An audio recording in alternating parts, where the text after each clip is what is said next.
It all starts in the game deep in the forest of Woldbury. There's a guy standing there with blood on his face, and in front of him, a whole army, even a girl sitting on a throne. The man next to her wants to know, what do? We tried everything, and he still hasn't shown up. She thinks for a moment, then gives the order, kill him. That's when the musclehead in a shirt steps forward to strike with an axe. Looks like the guy isn't going to fight back until a white-haired figure suddenly appears from the woods and lands a clean slash. The people who have been knocked down cheer at Harkin's arrival, and the rest of the soldiers shout to kill him. They try to gang up on him, but then he gives that sharp glowing stare, and you already know what that means. Everyone gets sliced down, collapsing dead on the ground. He still asks, "You think all of you charging me at once is gonna make a difference? Not even with everyone here together can you stop me." That's right, the name's Harkin. In the game, they call him the Hero Slayer. The people behind him start apologizing. "Sorry, Harkin. This is all our fault. We didn't think those bastards would trap everyone here." But Harkin says it's alright, no need to stress. He reaches his hand out and tells him it's time to get up. The guy's tearing up just hearing his name, but Harkin tells him it's okay. It's his fault too, in the end. And then there's that pathetic excuse for a villain, always tailing him, but never good enough to beat him. He glares at her, calls her an idiot, and she just stares back. Man, I swear, I hate pretty villains. Seriously, why can't there ever be an ugly one just so I can say, finish her? But nah, the guy's brain works in weird ways. Even when the girl's the bad guy, just cause she's pretty, he doesn't want to hurt her. She stands up, saying their little friendship is touching and all, but why was he acting so sentimental? Even if a bunch of trash teamed up, it wouldn't make a difference. Her name's Seer, and in real life, that bastard's name is Chi Seolium, the Thunder Queen. But Harkin tells her that every time someone tries to kill him, it's always the same. They get humiliated and tossed out like garbage, and she's no exception. Seer warns him he's going to regret everything he just said, but he calmly shows his watch and activates a slot. A mask and a sword appear. What the hell? The guy just equipped a plus 99 legendary set, but let's be honest, that mask is always cringe. Man, it's almost impossible to put a mask on a character and not look cringe. It's like a challenge. Nobody can win. He points his sword and tells her he's heard this same speech so many times before. Seer loses it, calls him an arrogant bastard, and gives the order to kill him. He just smiles, saying she still hasn't learned that it's impossible. But then, boom, he gets stabbed from behind. Classic. His so-called friends betray him and land the blow. His HP drops fast and he can barely move. He hits the ground like trash, trying to understand what just happened. The friends, in air quotes, tell him they're sorry. We all need to make money too, they say. One of them begs him not to hate them, saying this was the best option. Of course, Harkin turns around in shock, and now that damn Seer is laughing right in his face. Alright, now I don't care how pretty she is. I just want to see that neck sliced. She steps closer, calling him an idiot. He actually chose friendship over money. And now she says it's time for him to be deleted from the game. Dan Witch, standing there in the sunlight, mocking him, saying that from now on, every time he logs in, he won't be able to make any progress. They'll keep his body trapped right there and kill him every single time. Even someone like him who's insanely experienced in the game wouldn't be able to escape. And she knows full well that in real life he's got nothing. This game is all he has, which means losing it means losing everything, going back to being a total nobody. Harkin tries to stand and fight, but he's got no HP left. Blood's pouring out. Man, they already stabbed him in the chest, but now the arm, the other arm, the stomach, come on. And that wicked woman still has the nerve to say thank you. Those guys, they're just like me, huh? Betrayed their buddy just because of her. They're scum. I take back every compliment I ever gave. Harkin's still there, barely holding on. Why you do this to me? He asks. I did so much for our guild. His face is destroyed, but all he asks now is to just be finished off already. They were hurting too, having to go through with it. But someone offered them hundreds of millions to kill the guy. How could they say no? Our protagonist can't believe it. All this over money? They have no clue how much he's already done for them. Worth more than any fortune. They used to call each other family. As he fades into unconsciousness, all he can see is their cold faces staring back at him. Then the system starts flooding the screen with messages. You died. Warning, you can't play for the next 48 hours. He wakes up inside his capsule back in his room. And yeah, he's messed up. Somehow, he really did lose everything in the game. Must be one of those hardcore games. You die. You lose it all. The game's called Warlord. As soon as it launched, it blew up worldwide. A game with AI and the potential to earn insane amounts of money. Across the entire globe, if there was one thing he was good at, it was playing that game. In real life, people always called him trash. But there was a guy who saw him kill a goblin and asked about his level. The dude was strong. He held out his hand and asked if Harkin wanted to start a guild. Said they could work together and grow. Harkin looked at that world and saw the one place where he truly belonged. But now, man, he says there's no way in hell he's forgiving those bastards. Grabs his jacket, storms out of the house, shouting that he's gonna find them in real life and kill every last one of them. The revenge arc has already begun. Obviously, though, when he tries calling everyone, nobody's answering. He mutters that there's no way those bastards deserve to live a good life after what they did to him. And here it comes, the traffic light, the truck, the blinding headlights, the classic scene you already know. That's right, folks. It's him, Mr. Truck finishes our boy off. And not just any truck, a garbage truck, for crying out loud. What a disgrace. What a humiliating way to go. Lying there bleeding out, he glances over and sees his phone still on the ground, the call failing, telling him the number can't be reached. And all he can think is, out of every truck in the world, why did it have to be a garbage truck? Face down on the pavement, he groans that no, he can't die like this. Not now. Not after getting betrayed like that. Not before getting revenge on those traitors and that damn woman. Then suddenly, that classic flash of light. A system screen pops up, connecting, verifying player progress. Welcome, Herkin. Complete the tutorial and survive the labyrinth of the Minotaur. Right away, Herkin knows this is Warlord, but it's a tutorial mission. What the hell's going on? Someone nearby calls out to him, yelling at the newbie to wake up and focus. They've got a Minotaur to kill. Several players had already died, and clearly, this challenge was basically impossible. Herkin stands and wonders out loud why the Minotaur is even here in the tutorial. That thing was removed years ago for being way too hard. His teammate looks at him confused and asks what he's talking about. Warlord only launched 10 months ago. And that hits Herkin like a truck all over again. He just keeps repeating to himself, 10 months, 10 months, 10 months, while reaching for his sword. The other players are trying to form a plan, talking about signals and timing, but then they notice Herkin already charging ahead, running straight into the fight. They shout, asking if the guy's crazy. What, you trying to die or something? The Minotaur swings the axe, but just then, with one glance to the side and a series of perfect slashes, Herkin carves it up. The beast collapses instantly. The rest of the players are stunned. Who is this guy? How'd he kill that monster in a single attack? They approach him impressed and say, hey man, you got real talent. I don't usually offer this to just anyone, but why don't you join my guild? Of course, Herkin's not even a little excited. He stands up and says he made a decision not long ago. They ask what decision, and he slashes one of them across the chest. Just like that. What the hell? He tells them straight he's not trusting anyone in this life. Not anymore. From now on, he's going solo. The hero slayer, Herkin, had returned. He exits the VR capsule, and when he looks around, he realizes he's in some kind of gaming cafe or exhibition. I don't know why, but I love these kinds of stories, the ones where the virtual world connects to the real world, where the money you earn online actually affects your real life. I don't know. It just hits different. And that's when Herkin remembers. 5 years ago, he was dirt poor, broke, ruined, completely screwed. The only way he could play back then was by coming to these shops,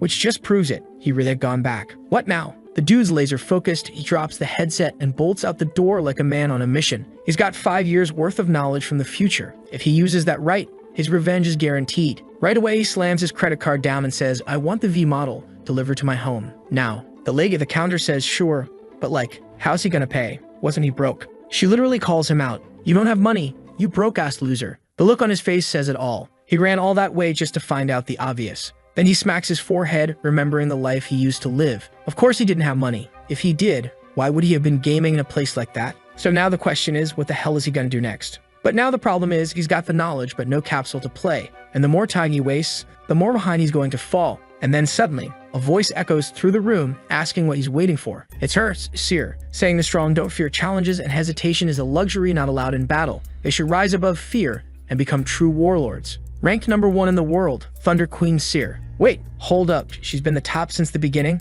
Of course it had to be this exact wretched woman our boy wants to kill more than anything. Right then, he turns and says she's right. This is no time to hesitate. Cut to him back at home, the capsule is already there. The tech guy who set it up says everything's installed, ready to go, and he's heading out. How did our boy get the money? Obviously, like any honest person would, from a loan shark. Even better, it's a loan shark that caters specifically to gamers who want VR capsules. Least suspicious guy in the world is right there saying, if it's 10 million you need, I got you. Of course, he still stabs a knife between Herkin's fingers and warns him. If he doesn't pay back, life's gonna turn into a living hell. Still, Herkin accepts the deal. He's ready to walk through hell if that's what it takes to get revenge on those bastards. He immediately logs in and the system starts identifying the user. Confirmed. Herkin, welcome to the world of Warlord. Now that I think about it, this dude really does look like Jack Frost from that Disney movie, the ice guy. He stands there waiting. It's been a while, but she should be showing up soon. If I remember right, her name was Eri. And boom, there she is.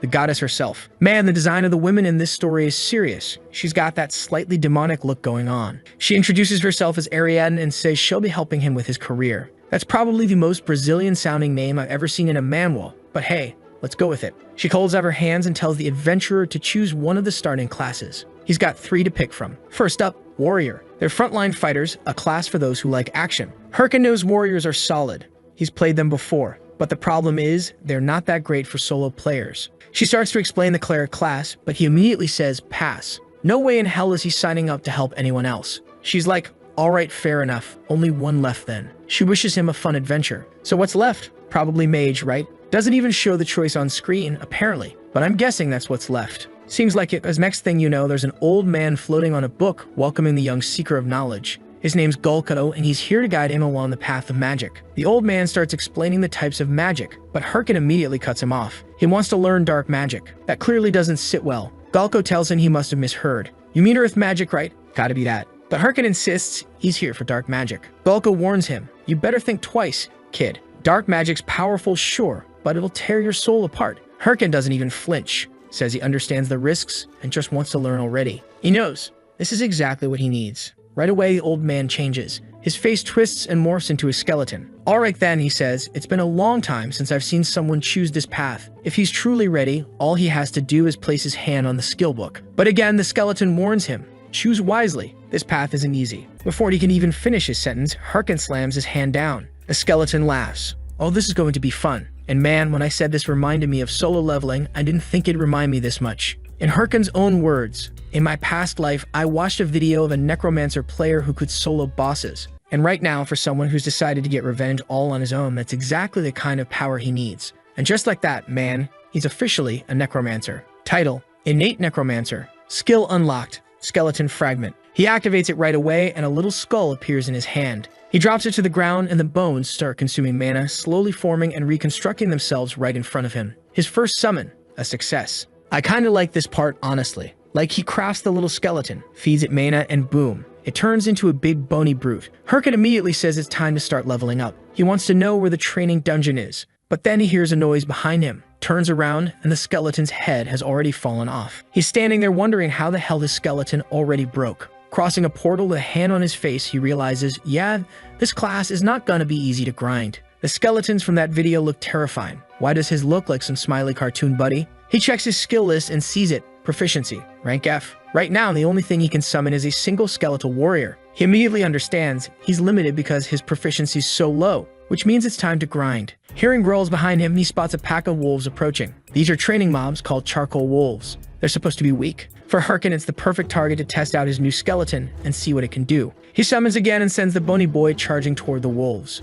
As soon as it detects an enemy, the skeleton shifts into combat mode and lets out a roar. Wait, how does a skeleton even roar? It's got no lungs. Then again, it's a skeleton, man. If you're gonna bring logic into this, it shouldn't even be able to move without muscles. So whatever. The wolves start backing off and Herkin gives the command to attack. The bony guy charges forward and hey, not bad. It's performing better than expected. At this pace, Herkin figures he'll be leveling up in no time. But of course reality hits. His skeleton gets completely obliterated in one swipe. Just poof, gone. And there he is, wondering how the only skill he received can't even handle the weakest monster in the game. The little skeleton falls in pieces at his feet like some sad puppy, and now Herkin is not amused. He stares at the system, certain something's wrong. Then he sees it. He could have chosen between attack mode, defense mode, or special mode. So he resummons it, this time selecting defense mode. Problem is, the wolves are already having a field day playing fetch with the bones. The poor skeleton can't even take form properly. So Herkin switches to special mode just to see what it does, and the skeleton starts doing Fortnite emotes,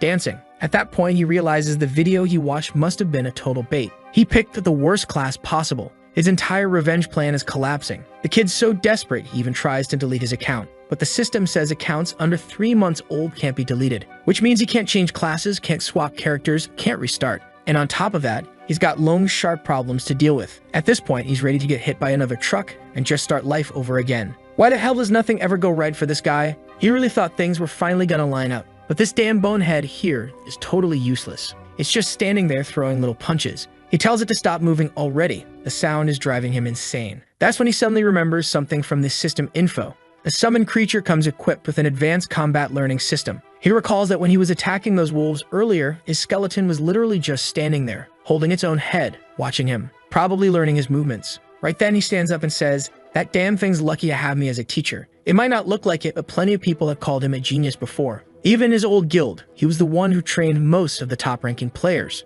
The first thing the skeleton needed to learn was this: in combat, if you don't dodge, you die. And boom, it takes a punch straight to the face and goes flying onto its back. But the little guy gets up all cheerful, ready to take another one right to the jaw and gets slammed into the wall again. Herkin yells at it to stop acting like an idiot and just standing there getting hit. If you're gonna take the attack, you might as well think a counter or something. You can't just sit there tanking hits. He asks if the skeleton understands. It wipes its face, resets its stance, and gets ready. Cut to another fight. This time they're back against the wolves. But now the skeleton crouches down, dodges an attack, and slices one under the throat and another in the gut. Not only is this guy a necromancer, turns out he's a monster trainer too, man. And now the skeleton's standing there all sparkly, looking at him like a proud puppy. Hirkin tells it to cut it out with that look. They're still in battle. No time for distractions. But he admits that last move wasn't bad at all. Proficiency with skeleton fragment has increased. That message pops up 3 times and both of them are glowing gold. Hirkin says you passed the test, just as he levels up. Then the scene shifts to Figgis Castle in the beginner's area. As he walks through the streets, players are chatting about joining guilds, calling each other family, forming parties to hunt in the spider forest. All that early game buzz. Hirkin's walking through, thinking maybe it really was worth it to teach that skeleton how to fight. It wouldn't be long before he was clearing dungeons solo. But the real challenge starts now, reaching level 10. Suddenly though, something catches him off guard. A chubby guy grabs his arm and demands to know if he's not gonna apologize for bumping into him. Hirkin instantly realizes he's dealing with low-tier thugs. The guys are yelling and talking big, but he's ignoring them, wondering if he should just wipe them out already. One of them gets pissed when Hirkin sighs mid-convo and winds up to punch him. But out of nowhere, this tan blonde guy shows up and blocks the attack. Says, just cause the kid bumped into you doesn't mean you can go around beating people down. This dude's got that solo leveling vibe, reminds me of that American guy who shows up all ripped and ready. The thug asks if Blondie's with Hirkin, and he says nope. But judging by Hirkin's face, this guy's no joke. His arms are bulging with veins and he's got that weird cool energy to him. This bastard is none other than Chev the Slayer. Sounds kinda Mexican, right? He's one of the highest ranked warrior class players. Hirkin has no clue what the hell this guy is doing here. He tries to say something, but the thug spits on the ground and tells Chev to move if he's not with the kid,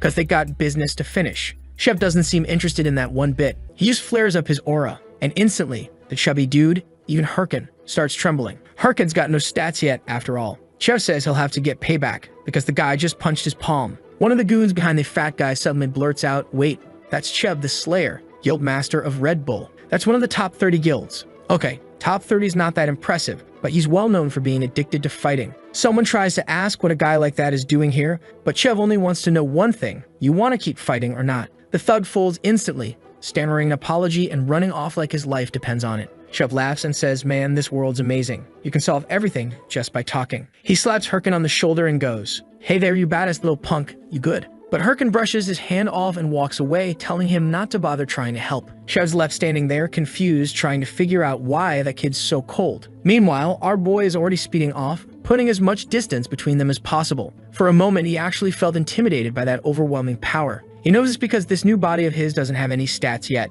but he swears the next time they meet, he'll be someone completely different. And let's go. Time for a dungeon run, right? Except no. We cut to him just sitting there, all sad and shaken up. The power gap was ridiculous. Seer and Chev were pretty much on the same level at that point, and obviously if he wants revenge, he's going to have to get a lot stronger. Right then, the flamestone wolf charges at him from above. But out of nowhere, his little skeleton buddy dives in with a lance, slams the beast to the ground, finishes it off, and levels up. The little guy is sparkling, smiling proudly at Hirkin, who mutters that taking 3 whole days to reach level 10 was way too long. And just like that, the skeleton looks all deflated. At least the system congratulates him. With that, there were no more monsters left in the training dungeon. His beginner tag was officially removed, and his starter rewards were being transferred. On his wrist appears the War Watch. Status, quests, map, inventory, messages, everything's there now. The guy's hyped. If there's one thing he loves, it's looking at his own status window. And it's just as trash as expected. Level 10. Class, Necromancer. Strength, 3. Stamina,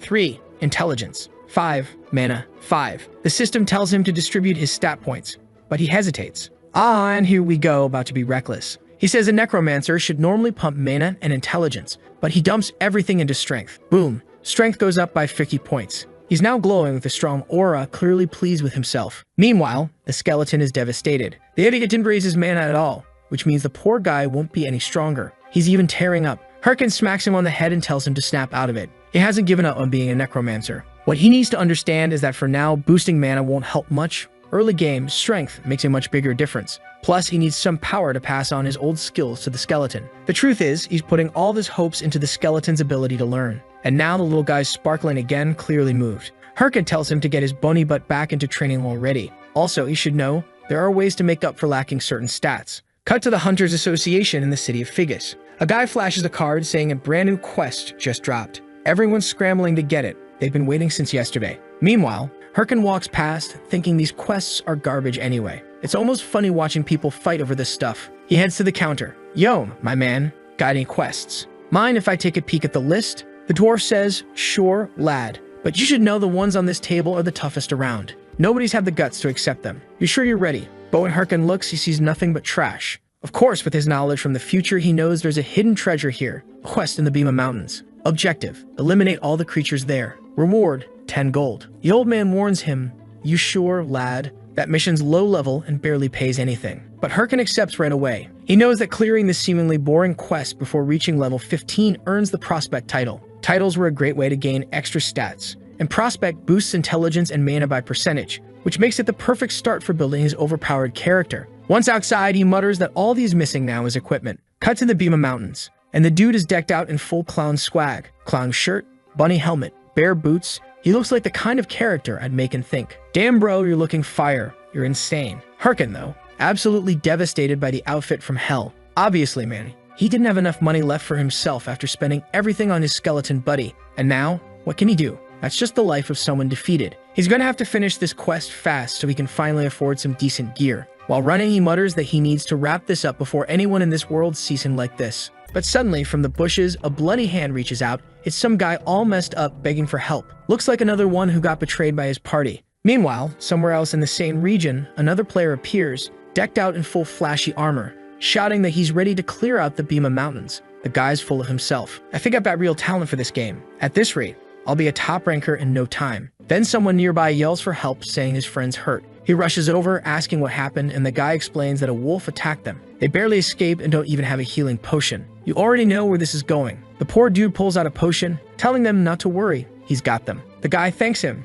and says they'll totally pay him back. But right as he's talking, another dude sneaks up behind and wham, slams a club into his skull. Now the guy who just whacked him says thanks. He'll make sure to put all that gear to good use. The poor victim, confused, asks why. You guys are cowards. But the guy just tells him he's the idiot for falling for such an obvious trap. Player Multi has been killed. And yup, his war watch drops. Damn, this game really is that brutal. You die, you lose your stuff, that's it. The group starts laughing, saying it's always satisfying to kill some newbie who spends money. One of them is literally wearing 30 watches up his arm and says it's time to find the next prey. This was the P. Kitty Guild known as the Ralph family. Meanwhile, our boy and his skeleton are off in the forest fighting wolves. This game's super realistic, man. Just like a bunch of other MOs, you got the regular wolf, then blue wolf, red wolf, purple wolf, same thing, just stronger and a different color. Herkin snaps his fingers in full Hisoka cosplay and switches his skeleton to attack mode. The bunny beast goes wild, slashing everything in its path. The warrior skeleton takes down an ancient tree wolf and earns 375 XP.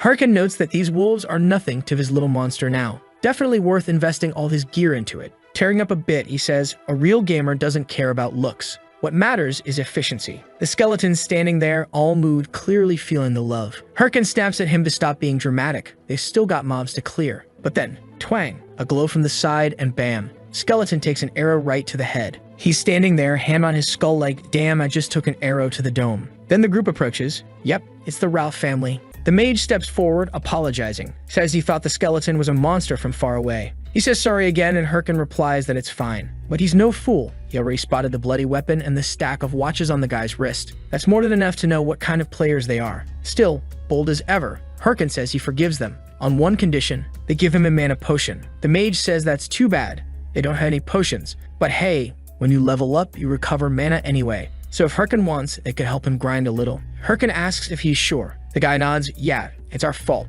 Least we can do. Look at that, they say. Monsters just spawn at the perfect time. We'll weaken them, and you just land the finishing blows to grab the XP. Sound good? Our boy agrees, and as soon as the guy turns his back, he whispers to his buddies to remember the plan. First, they were going to aggro the monsters and draw them in. Then the guy with the fringe would cast a buff on the wolves to make them stronger. And finally, they'd let one of the beasts break formation and charge straight at the kid, catch him off guard, and kill him on the spot. But their smug little setup falls apart real quick when they see the skeleton, absolutely wrecking one in a single strike. Herkin praises him, genuinely impressed. That was a clean kill. Nice job. Keep it up, you guys are helping out. Now the trio realizes, crap, the guy can actually handle himself even against buffed monsters. So they escalate, let multiple wolves loose in his direction, hoping the chaos will distract him. And while he's focused forward, they move in from behind, swinging a club straight for his head. Looks like it's going to land, but Herkin just crouches and dodges it clean. Then with one fluid motion, he slashes, and the guy's mask rips off right as his body splits open.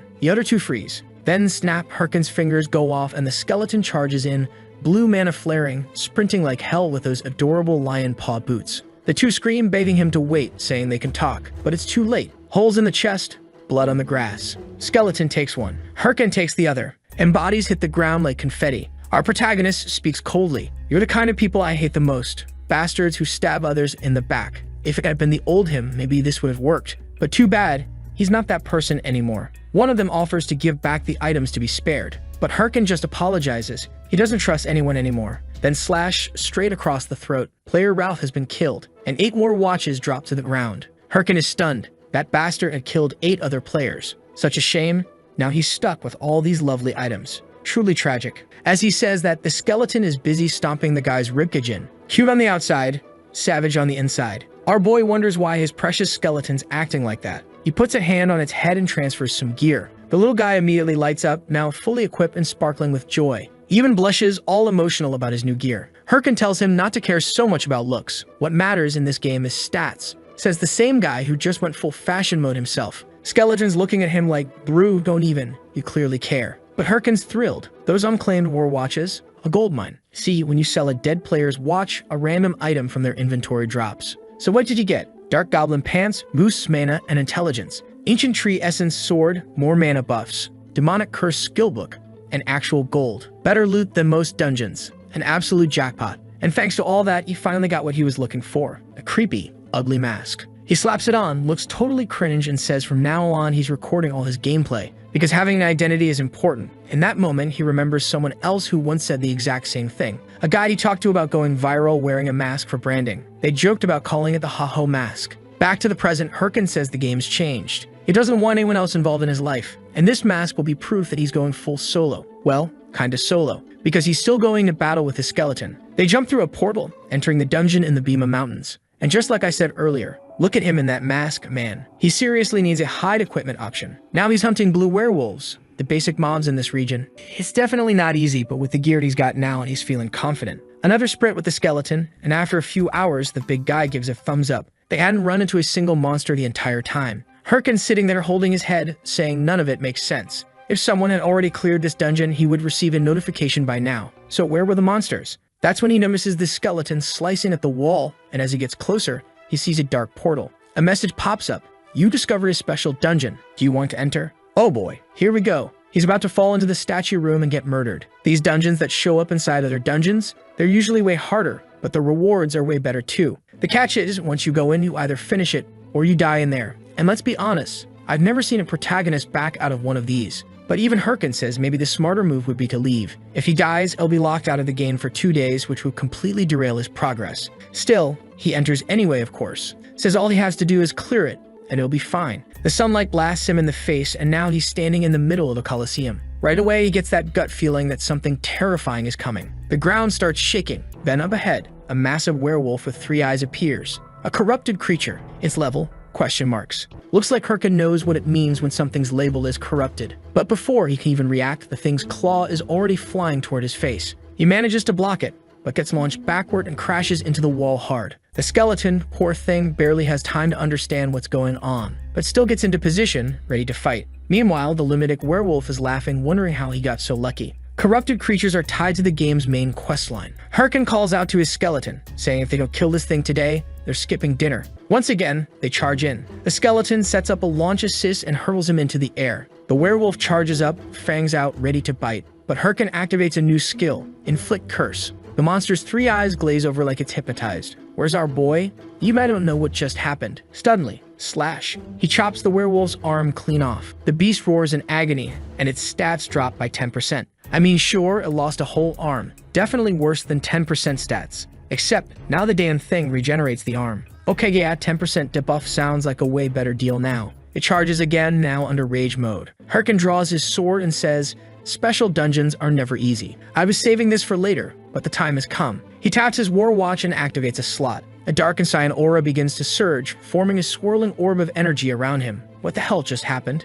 Where'd all that power come from? Kid just went full transformation mode. See, this slot-on system is one of Warlord's unique features. When players activate it, they temporarily draw power from the world of Warlord itself, manifesting a kind of supercharged form. This form, though, varies from player to player, and apparently, you don't get to choose it. Because of the massive boost it gives, people call it ultimate mode. The giant werewolf comes charging in, jaws open, but Hirkin sidesteps with perfect timing. Now the creature can't land a single hit. Hirkin's dodging everything like a total acrobat. Another claw swipe, he steps back and mutters, "This is what I expected from a boss. Power, speed, reflexes, everything's on a different level." And judging by how strong this thing feels, he figures he could survive maybe 3 hits at most. But that's not how this ends. He slashes again. The monster groans in pain and he grins. That's what makes this game fun. But suddenly, his expression shifts. The werewolf stomps the ground with full force. Oh crap. Now he's suspended in midair, hand on his face, muttering. I forgot about the rage phase.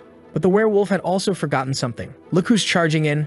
The skeleton, back on the counterattack, tearing the beast's arm clean off. Hirkin shouts for him to use the move they've been practicing. The werewolf flinches, startled, and the two of them dash in, 1 slash each. Man, they really love that glowing blue cut. And this time, oh yeah, that hit sliced deep. There's no way it's getting up from that. Honestly, our boy is a pretty humble necromancer. I mean, really, all he's got is 1 skeleton. I was the one saying this was gonna be a copy of Solo Levelin', but so far, it's doing its own thing. With a flashy little gamer-style effect, the mission is complete. B. McCabe subjugated. He earns 10 gold. The skeleton, for defeating such a powerful enemy, receives a fragment to promote to rank E. Hirkin also gets 20,000 gold and a werewolf pelt. Kinda feels like a lot of gold, doesn't it? On top of that, he obtains the Corrupted Tracker's necklace. Plus 18 to all stats, can't be sold. And it's tier chronic, which is even above unique. When he sees the name Corrupted Tracker, something seems to click. He recognizes it. Then 3 new titles are registered, promising newcomer, boost intelligence and magic. Hero Challenger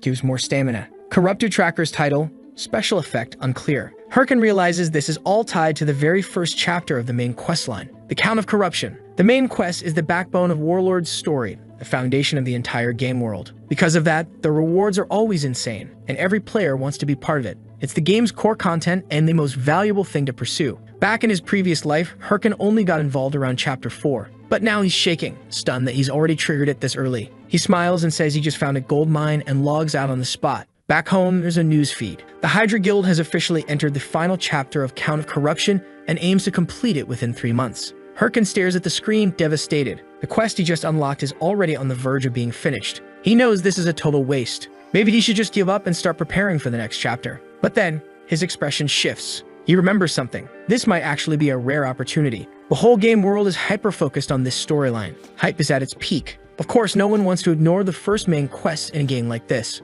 But what if a video tied to this quest dropped right now? It could blow up, go completely viral. And since he's been recording everything, he has the footage. All he has to do is upload it to YouTube. Problem is, he needs an editor, and there's only one person for the job. The one known in his past life as the god of editing. Name's Romani. Now I'm honestly a little confused. I don't want to jump the gun and say she's a girl. Let's wait for something more solid. Could just be a really soft-looking guy with pink hair. She receives an edit request from some level 15 new and thinks it's hilarious. Yeah, I said she, but again, who knows? That glossy red lip might still belong to a dude. She's assuming it's just some spoiled kid with too much money trying to flex with a fancy video. But when she actually watches it, her face changes. Now she's all smiles, saying this is exactly what she was looking for. Her name is Romy. In-game, she goes by Hellmouth. Scene changes to a tall building, and here comes another girl. Oh no, I already know who this is. You're that Thunder Witch, aren't you? She calls in her assistant and demands info about this video. A level 15 player took down a corrupted werewolf alone. The guy tells her the team already looked into it,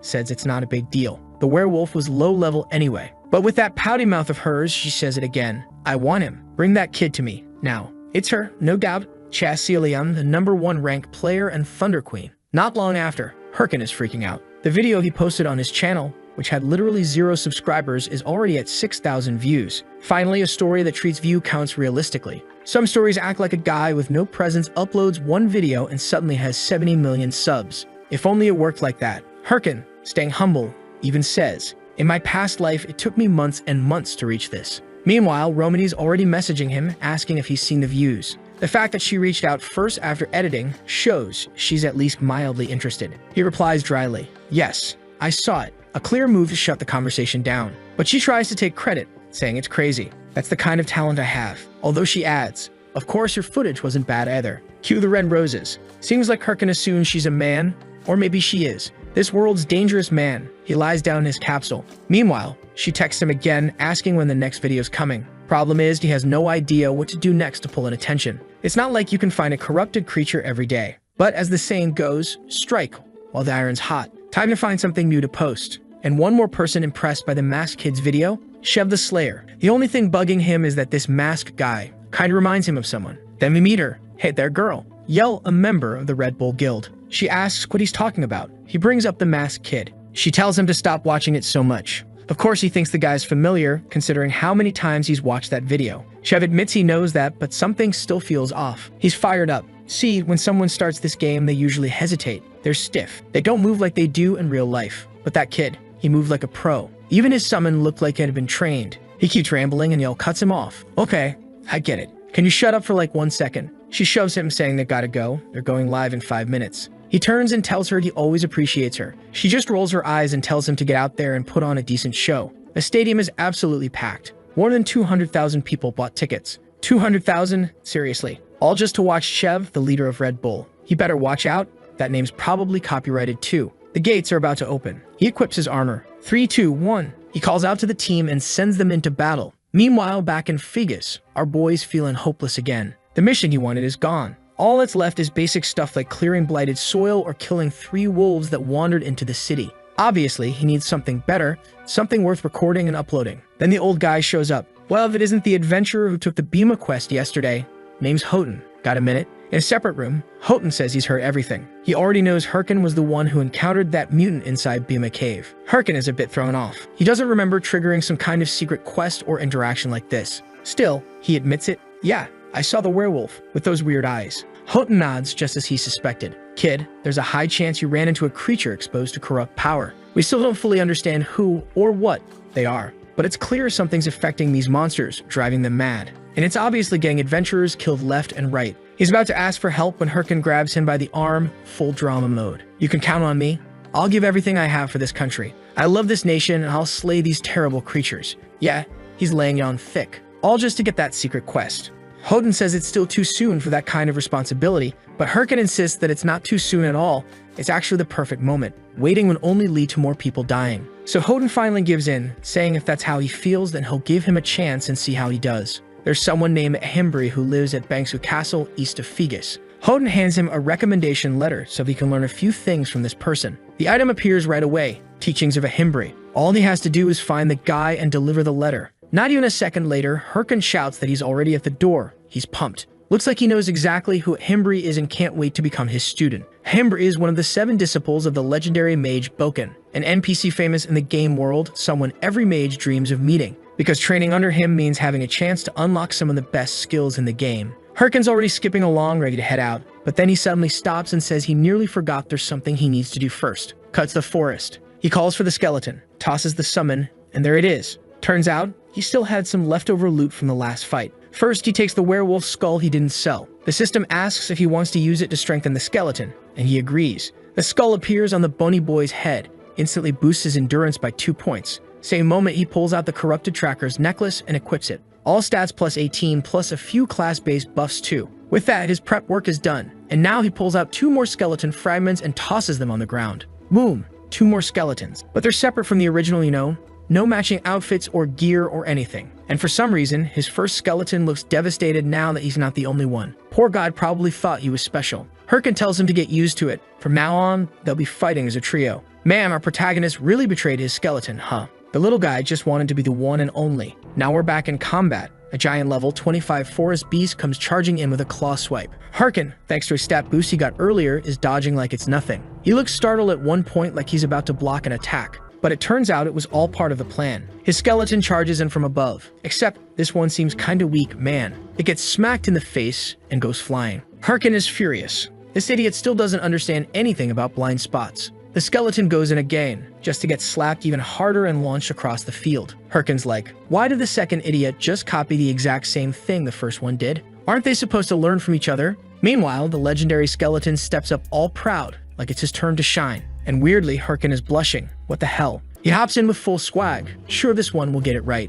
But nope, he takes a hit to the head and his skull goes flying. Now he's absolutely seething. You idiots, he shouts. They're all just standing there holding their skulls like, ow. Hirkin wants to know if they even have brains. Well, technically no, but still, How long until they figure out that they can't just take hits head-on in a fight? At the very least, they should be smart enough to reposition themselves when they're under threat. If one distracts the enemy, the others should move in from a blind spot. But clearly, the skeletons are just standing there like, oh, what's a blind spot? Herkin's visibly disappointed. He thought leveling up and equipping the necklace would make it easier to manage them, but now that there are 3 of them, they seem even worse at teamwork. It's not that they can't fight. In fact, what he taught the first one gets passed on to the others. But the problem is, up until now, he only taught them how to fight alone. So they have no idea how to function as a team. Worst part, it costs 3 times more mana to keep them active, and the results so far? Worse than before. So he gets up and says, whatever. They hit level 20, which was the goal, and there's not gonna be any video for now. He tells those boneheads to move it. They're gonna train all the way to Bangsu Castle.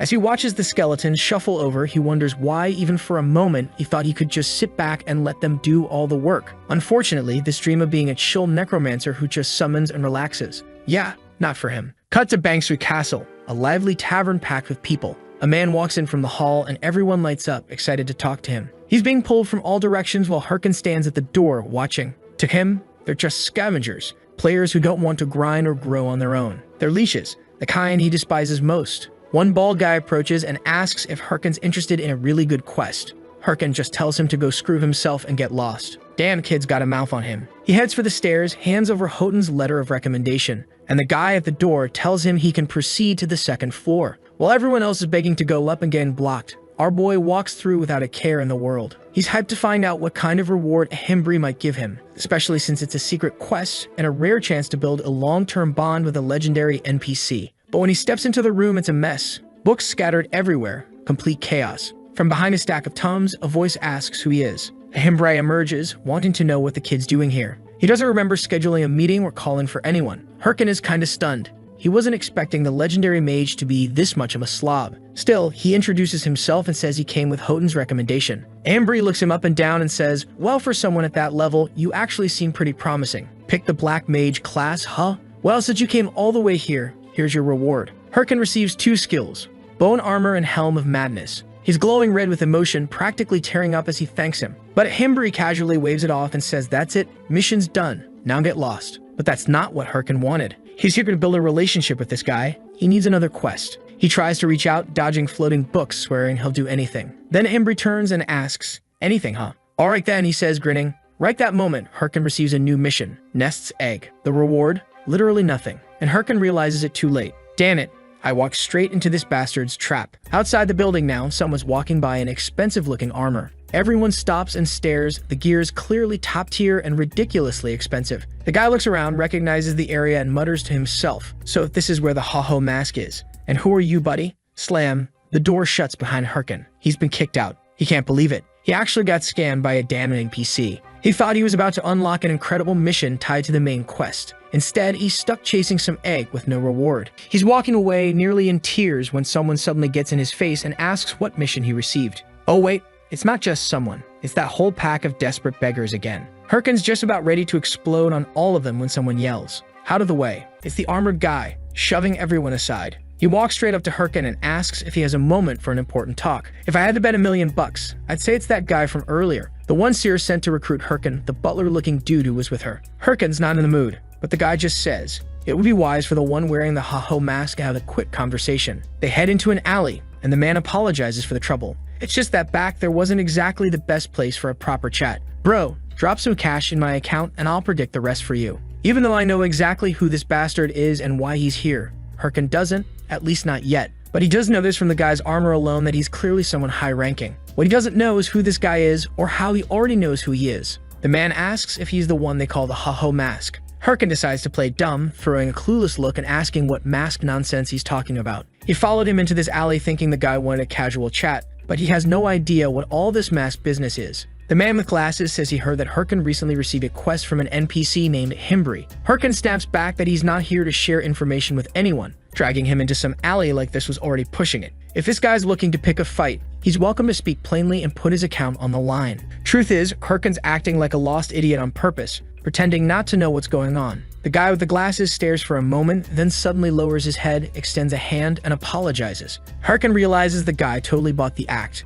He casually shakes his hand and tells him not to be so nervous. He's not that scary. As he walks away, he adds, I'll let it slide this time, but maybe stop roaming around looking for trouble. The man with the glasses says nothing. Just then, someone appears beside him, a tall, intimidating woman. She comments that she doesn't think that was the person they're looking for. The man agrees. No way, the guy was a skilled player. Any experienced warlord knows you never shake with the same hand you wear your war watch on. He even wipes his hand afterward like he touched something dirty. Come on, man, really? You acting like shaking his hand gave you cooties. What am I supposed to say to a guy like that? The girl, who I wish the artist would take more time to properly illustrate, asks if they're going to keep watching Embry. He nods. That's because the nest's egg mission is far too important. They can't afford any unnecessary risks. Before we can admire her design properly, she's already vanished into the shadows again. On Herkin's side, though, he saw everything. He's sure now. These two are part of some secret organization. If they belonged to a public guild or were seeking recognition, they'd have introduced themselves. And testing him like that, that's no behavior of ordinary players.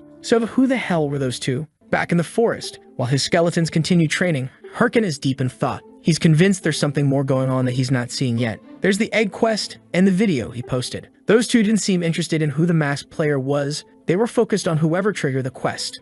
That means he's now stuck doing this mission, and clearly, those people are going to start tailing him, which sucks, because he was trying to keep a low profile. Chassielian alone is already too much for him to deal with. And honestly, I agree. My guy just run. That woman is too much. Meanwhile, speaking of her, here comes her secretary, Park Suji, praising her boss for being incredible today and asking how the recruitment test went. Looks like her guild is actively recruiting. Cielian grumbles that it was a total disaster. Nothing but garbage applicants. How could none of those worthless players be remotely useful? Then Suji mentions the masked boy. She says maybe the kid joined another guild, since he never responded to their invitation. That's when Cielian snaps, shattering a bottle in frustration. She demands to know which guild recruited him. Suji apologizes, saying they're still trying to confirm that. Cielian doesn't care. She tells her to look into it now. She also wants to know what the chairman thinks. Suji replies that he hasn't commented yet, and Cielian scoffs, saying he's probably staying quiet as long as Warlord keeps doing well. Apparently, the guy tried to force her into an arranged marriage when she first mentioned wanting to play this game.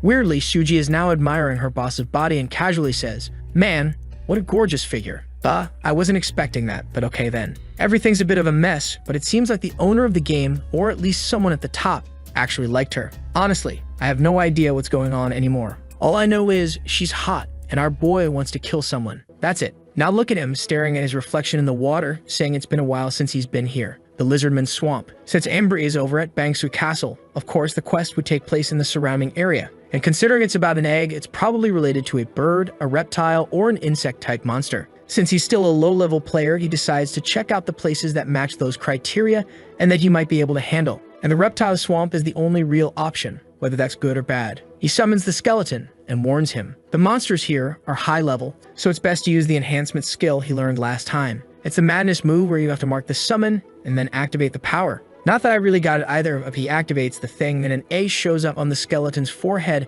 and the guy turns bright red. He seems pretty hyped, saying the effect looks cool. Time to see how strong it really is. He orders the skeleton to come at him, but here's the catch. The skill also has a chance to make the summon lose its sanity. And obviously, because Murphy's Law exists, things go wrong immediately. The skeleton charges straight at him. Herkin realizes something's off and lands an uppercut that sends the poor skeleton flying like Teen Rocket. Poor guy got launched to the moon. Herkin yells at him not to scream at him like that and starts wondering if this was some kind of bug or what. Also, the strength boost didn't seem all that impressive, so the whole thing's kind of a scam. His thoughts get cut short when a level 30 lizardman sneaks up from behind and tries to chomp on him. He decides this is the perfect time to really test the skills. He activates another madness mark and equips the bone armor for extra strength. The summons are all screaming like crazy now, while the lizardmen are just frozen in place. Herkin says if that's the case, it's time to charge. And bam, full-on brawl, 3 versus 3. But the little skeletons sneak around to their blind spot and slice him up clean. His summon takes out 3 lizardmen, gaining 864 XP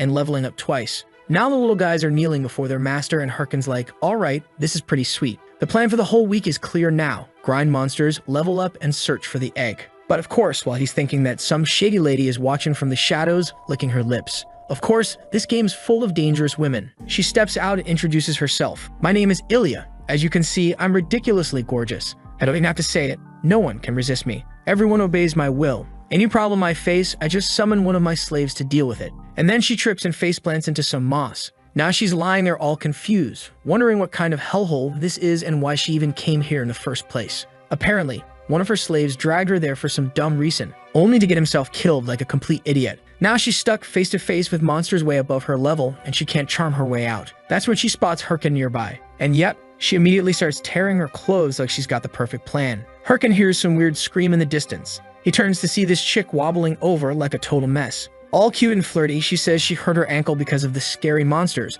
already thinking there's no way he'll be able to resist the charm of her beauty. And then, Herkin just ignores her and keeps walking. She's completely stunned, like, how did he not even glance at her? She starts begging, calling out to Mr. Necromancer for help, while he's already thinking to himself, yep, another crazy one. But man, the girl was so pissed she bit her own lips until they bled, furious that the bastard had the nerve to ignore her. The skeletons were in the middle of a brawl while Herkin just stood there, hand on his face. The crazy woman wouldn't stop following him around, whining that she was dying in pain and didn't know how she'd survive. He tried to pretend she didn't exist, but apparently she'd been tailing him the whole time, throwing herself at his feet and begging. Wherever he went, she was right behind him. What really ticked him off was the fact that someone like her shouldn't even be playing the game if she's just gonna rely on others for everything. So he decides it's best to just deal with her and get it over with. He turns around and flatly asks what kind of help she's looking for. All sweet and innocent, she says. I dropped my little sword in the swamp back there. Could you help me get it? Our boy, dry as ever, tells her that once he grabs that damn thing,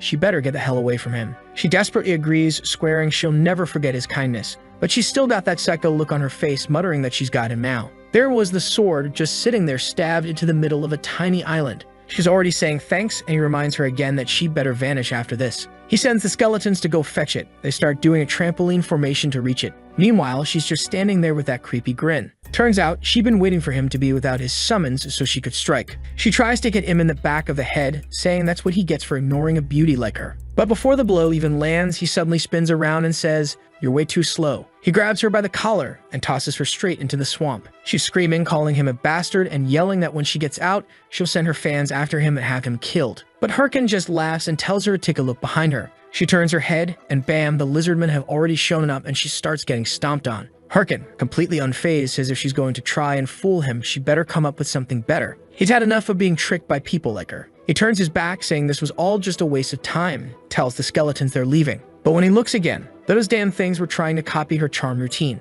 All three had bumps on their heads, and he tells them to quit learning weird crap. Just then, the system notifies him, player Ilya has died. He's thrilled, not like he thought he'd get any points or XP from it, since he technically didn't kill her. He remembers her saying something about watching his back and finds it hilarious, like she would actually have anything like that. But of course, some dudes have been watching that video and keeping an eye on him. Next chapter, boom, he already stabbed the first guy. They say he's the enemy of Lady Ilya and they're here for revenge. Herkin says, buddy, can I ask you something? Why are you going so far for her? It's not like she's ever going to do anything for you, so why are you trying this hard? The chubby one starts laughing maniacally and shouts, because I love her. Herkin just cuts him down saying, yup, you're a weirdo. Now he's remembering all the crap that crazy girl pulled. Obviously, after what happened, he threw her in a swamp and she swore to kill him. He didn't think she'd actually make a huge scene and send a bunch of people to hunt him down. But she did, made a whole video, saying that the cruel necromancer in the swamp killed her. And ever since, he's been hunted by self-proclaimed Ilya fans, which is of course making his life even more of a mess.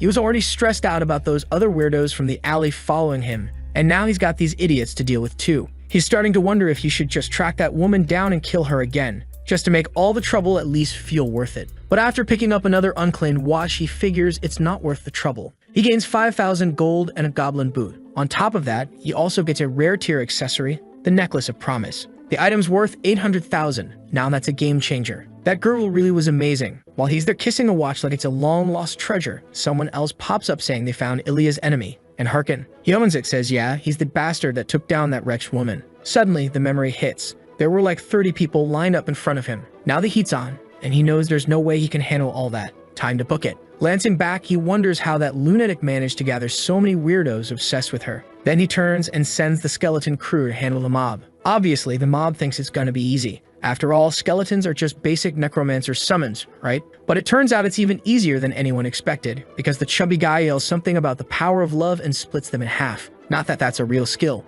Dude's just a creep. Since the game's only been out for 10 months and Herkin only started a few weeks ago, most of the players hunting him are much higher level. After a long stretch of running, he finally finds a quiet spot deep in the swamp. With his level still this low, retreating is his only real option. But that's when he notices something odd. Where the hell is he? A purple-tinted swamp? He's never seen this area before, not even in his past life. Suddenly, his eyes light up. He's got an idea. Next scene, the wanted Avengers are out in the forest looking for him when the fat guy spots the skeletons. They're just out there dancing around, all cute and goofy. The group's fuming now. Not only did this bastard kill Ilya, now he's mocking them. The chunky one charges in, screaming that this time he will forgive him. But right in the middle of his dramatic move, something bursts out of the lake and interrupts everything. Before he can even process what's happening, he's grabbed and swallowed whole. The others instantly recognize it. A driving lizard. That thing's the boss of the region, a level 40 monster. And of course, Herkin's off to the side, just quietly watching. He never imagined the nest he'd been looking for would belong to that thing. A boss with absurd defense and HP. Normally it takes a raid group of 20 or more players, all near level 40, to even stand a chance. He remembered seeing something on the forums about this monster being killed recently, so it shouldn't have even been there. But if it's showing up now, that means someone triggered it. Which means if this beast spawned the moment he entered the area, and the quest he's been hunting must be here. While everyone else is getting killed, he's just standing there by a little tree, thinking that if Himbri sent him there, it's because that bastard must have thought he could handle it at level 20. Seriously, that guy was ridiculous to think he even had a shot. Still, he got lucky and ended up with a team, so maybe this could actually work. The damn otaku guys are screaming, even they know this is way over their heads. One of them wants to suggest retreating, but of course Herkin immediately says that there's no way something like this can just stop here. He summons his skeletons behind him, stares down the dudes with marks on their foreheads. The otaku realize they've been blocked, but one of them says to just push forward and force a way through, until the lizard tail smacks him and sends him flying. Now they realize they're screwed. Skeletons to one side, the monster behind. That's when they spot Herkin sneaking past them. And our guy, he's just silently thanking his teammates, saying this is the perfect chance to get out, and he's not going to forget their sacrifice. While they're keeping the creature busy, the bastard makes a beeline for the now empty nest. He slips in without a problem and starts searching for the egg. Problem is, the damn item isn't there. He looks all over, trying to figure out where the hell it could be. Ah, found it. Looks like that little stone egg, the purple thing. He just picked the most suspicious object he could find in there. Only issue is, it looks more like a rock than an egg. That's when the system notifies him that the skeletal warrior was destroyed. Knowing the monster would be coming back after it dealt with the intruders, he figured it was time to leave. And right then, the entrance to the nest starts getting wrecked. Meanwhile, Herkin is trying to slip out quietly, keeping a low profile. Now that the damn boss is back, there's no more time to snoop around. So he decides he's just going to hand this thing in for the quest and say it's the egg, even if it's not. After all, the quest reward was basically nothing anyway. Back in the swamp, the smelly otaku are all passed out on the ground. Then, out of nowhere, someone approaches, it's Herkin again, calling out to them, saying how Warlord is such an interesting game and how there's so much freedom that weirdos like them just pop up. One guy tries to speak, but apparently,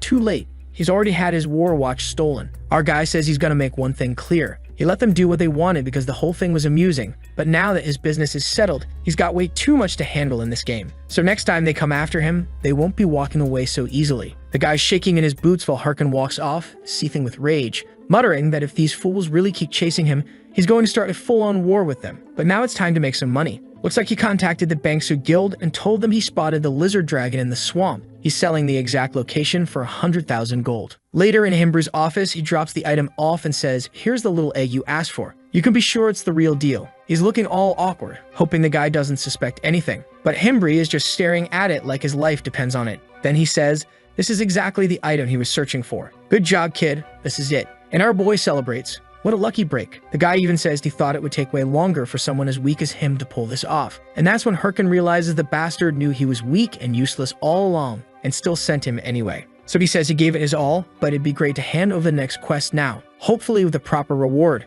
But Himbri wants to know if he has any idea what that item is. He explains that every time they explore an area with mutated monsters, this is what they find. That's why for now they're calling it the Stone of Corruption. Right away, Herkin is pretty sure that guy, the knight, and the tall weird girl whose skills we haven't even seen yet were probably after that exact thing. The Stone of Corruption is an important item tied to the main quest, and odds are those two are trying to make sure they get it from whoever picked up the mission first. He had thought he'd been scammed when he got the thing and the reward was nothing. He never imagined it was actually part of the main quest line. Himbri apologizes then. He knew it was going to be too much for the kid, but they're also up against a completely unknown creature, and he needed to test our boy's strength. Now he wants to know, what does he think? Was he ready to face corruption? Herkin might be weak, but he's got willpower. To him, this is just another opportunity, and without hesitation, he slaps his chest and says he'll give his heart and soul. But Himbri shuts it down. Not yet. That crushes the kid's expectations on the spot. The guy goes on to say that by now, he should realize how powerful those creatures are. Someone as weak as him, stuck at level 20, completely useless, still isn't helping with anything. Our boy's standing there alone trying to explain. But the guy cuts him off, saying it's fine. If you say, "Oh great mage, a Himbri, master of all mages, please let me be your disciple," and I will aid you. Look at this bastard, trying to make our boy beg and grovel. The door slams, and he completes the mission, getting the title of disciple. Meaning, yeah, he had to humiliate himself. What could he do? He even got stuck with this card, and the bastard's out here acting like Lloyd Frontera. Of course, the bastard spent half an hour rubbing it in, making him repeat it. Our boy just wants to go back and punch him in the face. Scene switches to the swamp, and the big lizard just got roasted. The knights are all celebrating because their guild finally took down something worthwhile. Then someone with black hair comes running up saying the guy is way stronger than they expected. And yep, it's the bastard with the glasses. He adjusts them and says it's no problem, they gave great support. Still, he insists that if it had been just their guild, they would have all died. He hands over a little pouch, probably with some coins, and says it's not much, but it's the best they can offer to thank him. But the guy responds that this isn't the promised reward. They say they can pay with that, but he insists he doesn't break the rules. The guild guy's confused. He thought this dude had shown up just to help, like someone interested in gold or loot. He already thought it was weird that someone ranked that high would get involved, so who even is this guy? Then he walks off saying he's taking everything that's in the nest. They try to explain there's nothing left, right? The loot drops from the boss and they already picked it all up. Meanwhile, Glasses guy is thinking he got lucky. He never imagined he'd get a shot at picking up a corruption stone just like that. As soon as he heard the monster had reappeared, he figured it must have been because of that masked kid he ran into. But since the lizard was still alive, that meant the item hadn't been collected yet, and the kid must have failed the quest. He strolls into the nest all smug, thinking not everything in life can be done solo. Now all he had to do was grab the stone, and the masked guy wouldn't be able to finish his quest. Obviously, he already looked everywhere and found nothing. He cursed the heavens, screaming that the son of a bastard must have somehow taken the item. And then we see our boy, fully focused, saying the time has come. After countless days of struggling and telling himself that if he held on a bit longer,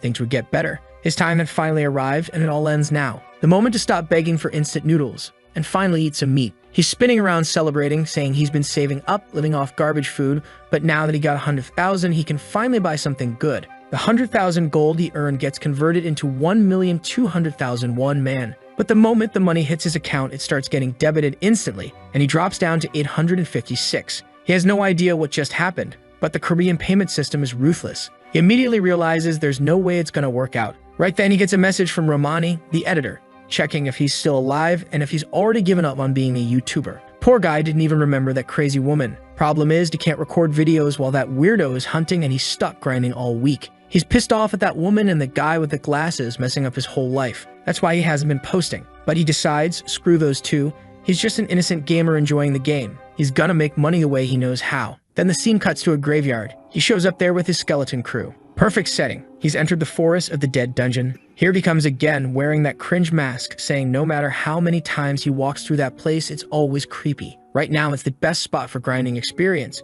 and it will pull a lot of views too, especially with what he's planning to do. He summons the skeletons and tells them to get ready. It's hunting time. But first, they got a new friend now. Since he's part of the strategy, it'd be good if everyone got along with him. It's this skinny, awkward, red-tinted skeleton. Seems like that was a skill given to him by that bastard Himbri. Only issue is, it drains a ton of mana. Even so, he tells them to get ready because the hunt is about to begin. And right then, the target comes out of the ground. A group of level 33 skeletons shows up. His own skeleton crew looks totally confused. Like, how is this possible? Family? Herkin tells them to start the hunt, but his skeletons are pointing at each other like, you mean hunt? Our own kind. He explains that once the fight starts, they'll realize these undead are nothing like them. Strangely though, his little skeletons are all crouched and shaking in fear. Our boy cracks his knuckles and yells at them. This hesitation is just getting in the way. They need to level up. Then the first skeleton charges and slashes the enemy clean across. But even sliced up, the enemy skeleton keeps attacking. His own skeleton gets scared and Herkin tells him, you gotta get it.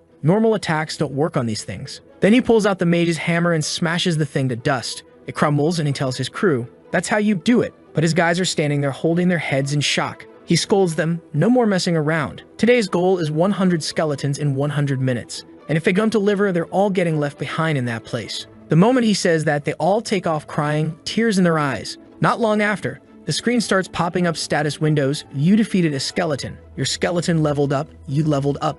And the poor guys are grinding through the tears. Our boy's smiling. He thought it'd take them longer to adjust, but honestly, they're doing great. At this pace, the video's gonna be a hit. He just needs to send it to Romani. But right then, a massive skeleton appears in front of him, a level 35 warrior. And of course, once again, a rare spawn shows up that absolutely shouldn't be there. But instead of panicking, he sees it as a golden opportunity for experience. He charges right in, eyes glowing gold. This is his chance to make money and finally order some proper food. But in the middle of his charge, a massive axe swing nearly clips him. The ground shatters and he dodges it by a hair. The poor guy realized he had nearly died before even getting a hit in. But at the same time, he managed to break one of the monster's arms. The second attack was coming fast, but now he felt calm. Yep, his skeleton crew charged in, and the beast looked like it was getting sliced up. Man, they were all in perfect sync. Look at that, 4 of them lined up behind him. He asked if they were okay, and everyone snapped a salute. But our boy thought it was over, didn't notice the boss sneaking up behind him. Just another bait. He turns around, and this little monster is already showing it's got no patience. That's because he had left some water behind earlier, and now the fireball was ready to go. The poor boss gets blasted from behind, and finally the skeletal warrior is defeated. Watching the beast burn in the flames, he's sure this video is gonna get at least 10,000 views. All that barbecue made him even hungrier though. Isn't it about time to eat something? But of course, no rest man, the madness keeps going. The region boss had felt the death of one of its minions, and now it's tracking down the intruders. A massive circle appears, and the boss starts to materialize. Damn, this skeleton's got swagger, would be dope if he joined our boy's squad. But clearly, he's not in the mood. A golden skeleton, level 40. Obviously the boss of the Forest of the Dead, and also the first mage-type boss players usually face. This monster's title? Beginner Slayer. He remembers now. The condition to summon this bastard was to wipe out a bunch of skeletons. He doesn't know if he can win, but he's sure this thing's a goldmine. Feeling confident, he says all he needs to do is buff his skeletons and call everyone in. But when he looks behind him, they're gone. The skeletons were unsummoned because he ran out of mana. He can practically picture the bastards waving goodbye and laughing at his face. Our boy realizes, yep, that was dumb. With 4 skeletons summoned and another one chucking a massive fireball. Of course, his mana would run dry. That leaves him with no real choice. It's been a while, but it's time to handle this one with his own body. He switches on that power-up and his aura flares to life. The skeleton boss gets ready too, and he says, alright, it's go time. As he charges in, a circle appears on the monster's back and starts glowing. A bunch of lasers come flying out, but he keeps pushing forward. He's shocked. Just one direct hit from that could completely drain his health bar. If this bastard keeps up this kind of firepower, he won't be able to get close, which means there's no way to win like this. So first things first, he needs to stop the damn thing from casting again. He slams his hammer right into the monster's hand, hitting it dead on and canceling the cast. The glowing circle shatters. He mutters that he knows damn well those hands are linked to every special attack. The trick to killing this boss? Break all its hands. The skeleton seems almost surprised that he figured it out. And then our boy gets a message. The boss of the region is staring at Hugh. The creature successfully sees through him and starts analyzing his power. Suddenly, it unleashes another technique. Purple energy begins forming behind its back. Herkin's trying to figure out what's going on when a giant star appears in the sky. Man, the monster's charging up a freaking Kamehameha. Now our boy bolts, full panic. He's never seen this attack pattern before. What the hell's happening? He's sprinting, trying to outrun it, but the thing keeps getting closer and he gets launched away. He has no clue why this boss, one he's fought and defeated multiple times, suddenly has a whole new move set. The ground's torn to pieces, and there's a glowing purple pool left behind. He racks his brain trying to remember. Far as he knows, this isn't the kind of boss that hides patterns or changes behavior based on the player. And of course, since this was an early game boss, it's not like he had any fresh memory of it. No skeletons, no idea of the attack patterns. How was he supposed to kill this giant right in front of him? Another being comes flying in, and he decides that for now, he's just going to do his best with what he's got. He is back to dodging, trying to close the gap. But the problem now is that every time he gets close to a locked-on laser, he's forced to change direction. With no time to counterattack, he starts wondering where this damn thing's blind spot could be. But it looks like he steps a little off and stumbles. Oh no, he gets grabbed by the skeleton. Damn, it looked like it was about to bite him, but instead, it holds him close to its mouth and opens a glowing circle down its throat. That's when Herkin says he's got a few cards up his sleeve too. He casts, or inflicts, the demon's curse on the monster. That weakens its stats by 13%.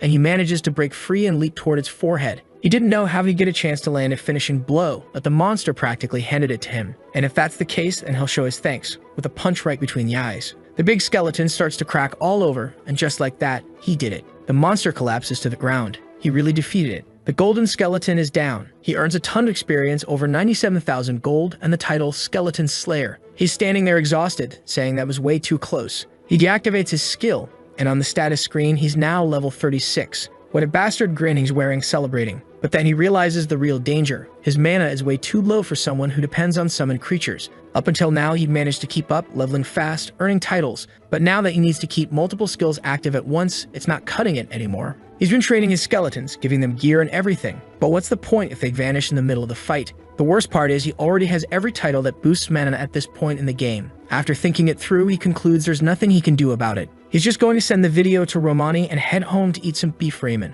Meanwhile, over at her place, Romani's punching a teddy bear, screaming if he's lost his mind and asking why he's doing all this. Weirdly enough, she's actually jumping around excited, saying she's never seen a player beat a boss above their level without taking a single hit. And on top of that, he did it without even knowing the boss's patterns. She figures she might not even need to edit the footage. The video alone is already gold. He starts wondering what the title should be. The man who commands the undead? The one-man army? But suddenly she decides the title will be Emperor of Solo Play, which coincidentally is the name of the whole series. Cut to the Hunters Association, and look who's back to talk to that bastard again. Our boy's feeling proud now that he's stronger, but the mage, of course, wants to know why he looks like a homeless guy now. Still, he's got what he promised. He completes Imbri's Teachings Part 2 and receives the Book of Osteology. He doesn't even know what that is. Actually, it's osteology. Turns out it boosts all stats of summoned skeletons by 5% and reduces mana cost by 10%. Huh, what a coincidence. The protagonist gets exactly what he needs. That's when Himbri says there's something else for him too. The Ring of the Corrupted Tracker, made from that stone he brought. With it, he can now use corrupt powers as well. It gives him +9 to all stats, which is already insane. And if he pairs it with a matching necklace, it gives another +21 to all stats. What even is that? The kid's drooling over it. This ring is only given to those who complete the first main quest. He's already jumping to grab it, greedy as ever. But Himbri pulls it back and says, actually, he's not giving it to him. It's too valuable. He just turns around and waves goodbye. Hirken's confused. He just got challenged out of nowhere. Why'd that guy pull something like that? Then Himbri turns around and tells him, go on, try to take it. Our boy laughs and charges in, all fired up, saying the old man's dead if he actually gets his hands on it. A few hours later, he's outside the city holding the ring in his hand, muttering that the old man is insane. He swears he'd kill that lunatic if he weren't an NPC. After finally managing to snatch the ring, the bastard handed him the next quest, saying he had sent someone named Miggy to a certain castle and they hadn't returned. Classic. But the thing is, the castle of Suyu is a high-level zone, so now our boy has to grind even more before he can head there. That's when a message pops up from Romani. It's urgent news about the video he uploaded. Might be worth checking. And oh man, just when we were praising him, boom, 2.35 million views. What the hell? But only 1,000 likes? Come on, folks, hit the like on the kid's video. Actually, hit the like on mine too while you're at it. Seriously, when a video's got over 1 million views and barely 1,000 likes, that's just wrong. On top of that, some generous people started sending donations. You don't have to, of course, but props to those folks. They've got good hearts. In total, he earned, well, a number with way too many zeros. He falls back in shock, trying to count 3, 4, 8 zeros. The guy's already daydreaming about meat. Filet mignon, ribs, brisket, whatever he wants. Honestly, I respect his taste. Being able to eat good meat every day, that'd be the dream. He's drooling, trying to figure out what kind of treasure just landed in his lap. He knew the video would do well, but he didn't expect this. And the best part? Until now, he was totally focused on leveling up. But seeing how rich he suddenly is, log out time, baby, it's meat o'clock. Turns out he got a donation from the Thunder Guild, 1 million. Yeah, they're clearly trying to recruit him. Apparently, they even sent a private message, but he didn't reply. That's the guild run by none other than the notorious Chase Cialion. In his past life, they were just as pushy. Every time he refused to join and entered a dungeon, they'd show up right after to hunt him down. Different life now, but same damn people. And this time, no way in hell he's joining them. He even remembers saying something like this in the past. There he is now, hand over his face, muttering how annoying those people are. That woman was way too persistent, even after he turned her down more times than he could count. Not to mention he already had his own guild. She needed to back off. And that friend of his, yeah, we know by now he's no real friend. The guy with the headband says Hirken's lucky. Thunder Guild is one of the best in the country, even in the top 30. The guild leader is the daughter of a filthy rich guy, so anyone who joins is basically guaranteed a 6-figure salary. Makes sense they're chasing someone as skilled as Hirken. Every time they post a dungeon video, the comments are all about him. He's starting to realize just how out of their league he is. But Hirken cuts them off, tells them to stop with that talk. He doesn't care about some 3-digit paycheck. He's also not joining the Thunder Hunters. The money will come once they become the strongest, and that's what he's after. Why chase money now? He'd rather keep enjoying the game with his guildmates. The guy's just standing there, red-eyed, saying, "You're right." But in the present, Hirken can't believe he actually said all that to those bastards. One slap would be enough to snap him back to reality. Back then, he said all that to a bunch of traitors. But now he needs to say it to himself. This isn't the time to be thinking about money. There's still a lot of work to do. It's way too early to start feeling satisfied. He's definitely going to use all that money, but because there are things to take care of. The skeletons are already summoned, and our boy makes it clear. They better remember that he had to deal with the golden one all by himself. That's exactly why today, every single member of the squad is going to learn how to train on their own too. Back in the past, his little crew was asking if they could take it a bit easier today. They didn't have to push so hard, and besides, they weren't as skilled as he was. Meanwhile, their skeleton summons, all dialed in, laser focused. The boy smiles, saying that yeah, this time things were different. They were going to become the strongest. Their next destination, the Su Castle. Until they got there, training wouldn't stop. The training itself was simple. They'd be running all the way there, and anyone who fell behind was getting beat. Right away, the little guys took off crying again. And then she shows up. God, how I hate her. So hot. I don't know why, but every time this cursed woman appears all well-drawn, it feels like the author's trying to make us forgive her. I don't know, man, I just got that gut feeling. The guy in the blue cloak wants to know what Miss High and Mighty is thinking about, sitting on top of that mountain of dragon corpses. He's another Thunder Guild member, name's Hatch. She climbs down the pile and says it's nothing, then asks how things are going with the corrupt count. He says, unfortunately, there's been no progress. They still have no clue how to get the next quest. Frustrated, Ceolian says they can't let Hydra get the main quest before they do. That would be humiliating. Hatch replies that they'll figure it out soon anyway, since the leaders of the top 30 guilds are about to meet. But she brushes it off, saying there's no reason for her to hang around a bunch of losers. As she walks away, Hatch thinks to himself how cold she always is and warns the guild master to be careful. After all that adventure and money, there's our boy slamming his bag on the ground and finally paying off the loan sharks. Now he could actually sleep without worrying about getting murdered in the middle of the night. His next target? Skill books. He grabs a bunch of them. With those two big things handled, he's back to being dead broke. His bank account says 0. He's just standing there holding 3 books, saying yeah, he was prepared for this, but still didn't think he'd actually go all the way back to 0. At least now he could start learning the skills and hopefully suffer less. The first skill was one that fuses monster skin onto his own to boost defense. After taking enough damage, the material would need to be replaced. He immediately tries it out using the horn he took from that skeleton boss. An armored helm wraps around him and he gains +5 defense. He grabs a sword and slashes his own arm, amazed that even hitting himself there wasn't a scratch. Next book, Curse of Sloth, a skill that slows down enemy movements. The catch? The faster, heavier, or stronger the target is, the more mana it drains. He looks over at his skeleton, who's a bit confused, and hits it with the debuff. Watching the poor thing move in slow motion, he realizes, yep, this one's gonna be real useful. Time for the last skill, Golem Summon. Obviously the most difficult and most expensive one to get, also the one he wanted the most. The ground starts cracking, his skeletons get spooked, and he announces that he's finally summoned his first one. A massive golem rises, and now he finally feels like a necromancer with a creature that can actually take a hit. And the best part? It comes with a wild function, Mirror Mode. When activated, the golem syncs its movements with his. If he combines the golem's brute strength with his own speed, it could be insanely effective. He throws a punch, but the golem just stands there. The skeletons look confused, and he starts wondering why it didn't work. Maybe it's bugged. Then the golem throws the same punch. That's when he gets it. That was the golem's maximum speed. He laughs, asking himself what he's supposed to do now.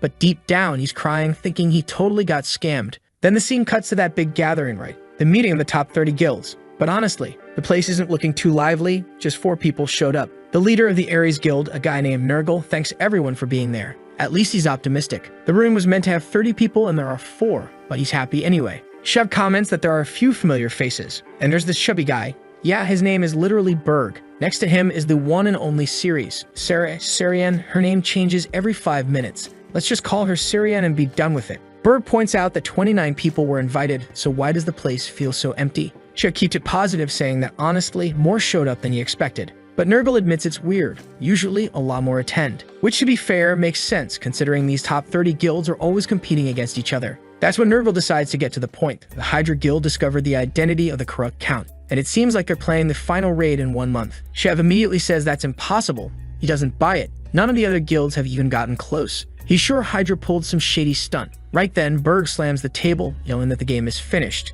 If those guys pull this off, they won't just get that quest. They'll lock down all future main story quests too. They're talking about sponsorships and dominance when Ceolian suddenly tells them all to shut up. She says if they're too scared to compete, then they should just stay quiet, get lost, and stop wasting everyone's time. Berg, though, he's not scared. He even asks if she wants to throw hands. Shev steps in, telling him to calm down. They fight enough as it is, so just for today, maybe try keeping the peace. Nurgle agrees and says he called this meeting to propose an anti-Hydra alliance. The idea? The 4 guilds present would agree not to fight each other until the whole corrupt count business is finished. On top of that, they'd share all the info they've got to give themselves a better shot. He asks what they think. Shev doesn't look thrilled, but says it's probably the only way. Berg agrees. This is the only shot they've got to stop Hydra. The meeting wraps up, but no one even asks for Ceolian's opinion. Cut to her house, and yeah, it's her house. Seriously, we're following this girl's story way too closely. It's starting to feel suspicious. The author is definitely planning to make us side with her. She's sitting there, fuming. She says it's humiliating not being able to defeat the first major boss solo.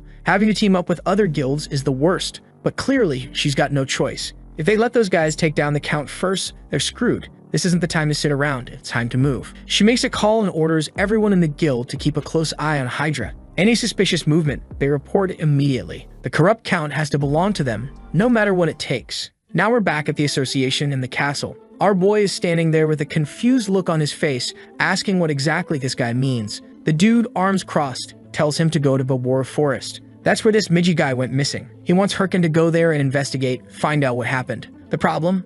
Bobora Forest is crawling with level 70 monsters. Even Herkin's shaken. He flat out says there's no way he'll survive. If even one monster attacks him, he's dead on the spot. But the guy responds that yeah, sure, that's true for most people. But he's not just anybody. He's the disciple of Himbri. And if he refuses, he loses his corruption tracker status, which means he probably loses the ring and that necklace too. Back in the city, our boy is sitting in front of the fountain, completely defeated. He's wondering how the hell he's going to get through this. He opens the quest window and finds Midgie Man. Just reading it already feels like trouble. He's supposed to investigate the corrupted stones and pick up whatever quest this Midgie guy was doing. The reward? 500 gold coins and a few extras. But the real problem is the penalty. If he fails, he loses his title. He knows that every main quest is the last thing you can afford to mess up, but this one's way too difficult. He starts realizing that all this business of accepting harder and harder missions is finally starting to bite him in the ass. Truth is, no regular player should be able to pull off everything he has. He's been scraping by, barely managing, leaning on knowledge from his past life. But now, the difficulty curve has completely changed. This quest is made for level 60 and up. There's no way he can solo it. So how is he supposed to handle the Bobora Forest thing? Just then, he overhears a guy chatting with a cat girl NPC. Did you see that the Hydra Guild is about to complete the main quest? She says she doesn't think so. Even the top 30 guilds are struggling. But the guy asks what happens to everyone else's main quests if Hydra finishes theirs. That weirdly sparks an idea in Herkin. He realizes he might not have to go through the forest at all. We then cut to a guy with binoculars watching the Count's hunter. He says once again nothing's been found. The guy with the orange hair, his name's Nadal, is watching too, while his partner mutters that he's curious what the reward is for killing the Count. Nadal tells him not to get carried away imagining stuff, because this isn't over yet. Their mission is to secretly keep an eye on that place. They can't let their guard down or let any info slip out. That's when someone comes out of the forest calling their names. He's from the Red Bull Guild, name's Kim. Nadal wants to know what his guild is doing there. Kim says there's a strong monster up on the mountain, and he was just on his way to kill it. Because, you know, we're not involved in all of this, he says with a smirk. Nadal insists that they are involved, trying to act like they're not clearly watching the castle. Kim clearly sees through the bluff and asks why he's squatting in the middle of nowhere. You got poop or something. He jokes, then casually says he'll leave him in peace to finish his business. But you can tell from Kim's face, he knows something's up. He checks his watch and reports that guild member No. 8 is there too, so the information seems legit. Meanwhile, Chev, living his peaceful little life, says that it can't be true. But the info they received from the anonymous tipster is checking out. The girl with him, sharp as ever, says she thought it was just a prank. But now she's wondering, why would someone give away information like that for free and anonymously? Chef figures maybe some guilds have members who hate their own teams. Could be someone inside Hydra who's leaking info out of spite. Kim asks if he should start a skirmish to buy some time. Chef tells him no, for now it's better to fall back. If that really is the corrupt Count's castle, the Hydra crew is gonna flood that place soon. Better not risk losing someone as strong as him. Kim blushes a little, waving it off like, come on, no need to hype me up like that. But right as he says that, bam, someone comes charging at him with a sword and the entire ground explodes. Chev hears the impact from a distance. Kim's standing there with his hands up, saying, well, guess we weren't the only ones who got the tip. And here she comes, the Thunder Princess Chihuahua herself. Today's blonde menace is named Ha Hui, and she demands Kim spill everything he's found out. Meanwhile, back on Herkin's side, we see a massive bear charging toward one of his guards. The guard's blocking attacks, holding his ground. But the bear winds up a punch, goes in for a hit, and it's way too slow. While our skeleton boys are all sitting around watching, somehow wearing 3D glasses for who knows what reason. Our main guy is searching for something, but isn't finding anything. He's starting to wonder why it's so quiet. He surely sent out those emails, so why hasn't anyone replied? This was his only way to avoid dealing with Bobora Forest. Basically, he's trying to force the main quest to end. That's because in Warlord, the main quest is split into multiple chapters. Right now, they're in Chapter 1, the Corrupt Count. And as soon as the Count is defeated, the chapter closes, and all related side quests are forcibly completed. So yeah, he still wants to be part of the main quest, but without failing and without going into that forest to get murdered or not finding the missing person. In other words, for him, the best outcome is for someone, anyone, to finish that quest now. That's why he leaked the information to everyone. Right then, a notification pops up. Hydra Guild has started a live stream. The big golem's lying on the ground, arms busted up, and the bear's winding up another hit. But Hyrkin rushes in, smacks it in the head, telling it to chill. He wants to watch the stream, damn it. Everyone gathers around. Someone on screen welcomes the viewers and introduces himself as a Hydra member. He announces they'll be revealing the identity of the corrupt count today, and will announce the big raid date too. All Hyrkin wants is for the raid to happen within the next month. That's the time limit for his quest. The guy says the date, and everyone on stream is shocked, but it's censored so we can't see it. Damn it. But the next panel says it'll be in 3 days. Hyrkin relaxes. That's way sooner than he expected. The skeletons, they're all glaring at him. They know he forced the situation. Now that everyone has the info, it's turned into a race to see who finishes the quest first. Back to the bear fight. At least now, he doesn't have to care who finishes it, even if it's Hydra. Whatever. Besides, he knows there are other guilds out there that will eventually outshine Hydra. There are plenty of skilled players in the world. The best part is just not having to deal with that cursed forest anymore. But then, cut to another scene. A guy gets slammed into the ground. Every member of Hydra Guild wiped out. Quest failed. Hyrkin's reaction? He chucks his phone at the floor. He's furious. How the hell did those idiots charge into the castle with no plan and get themselves killed in an hour? He's hitting the ground, asking what the other options are now. That's when the Red Bull Guild starts their own live stream. Our boy knows this one. It's the guild of the infamous Slayer Chev. He's standing at the front, saying that if the castle is resetting, then Hydra clearly failed. He tells the troops to take a good look. This enemy was strong enough to crush them. Not only that, but Red Bull doesn't have many resources left, so their odds of winning are low. Still, they accept the challenge. Everyone's cheering, chanting Red Bull, Red Bull, while Hyrkin's just sitting there thinking, what's the plan this time? Don't tell him they're going in unprepared again. And that's when Chev announces a special guest who will be joining the guild's party. Yep, her,